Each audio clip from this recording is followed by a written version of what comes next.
আমি কাঁদছি, কেন কাঁদছি, কী ঘটেছিল আমার সাথে সব বলবো তোমাদের।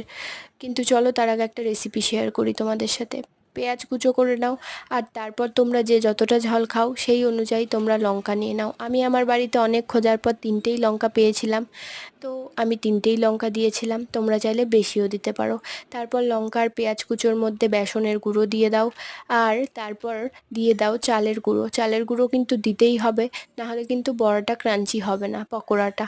তারপর হলুদ আর লবণ দিয়ে তারপর দিয়ে দাও সয়া সস, এটা পুরোপুরি অপশনাল, চাইলে নাও দিতে পারো। সাদা তেল, এটা দিলে ময়েস্ট হবে।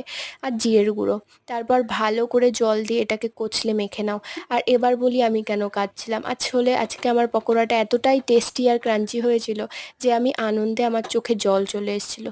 তো আমার ভিডিওটা ভালো লাগলে লাইক কমেন্ট শেয়ার করে আমার চ্যানেলটাকে তোমরা প্লিজ সাবস্ক্রাইব করে দিও।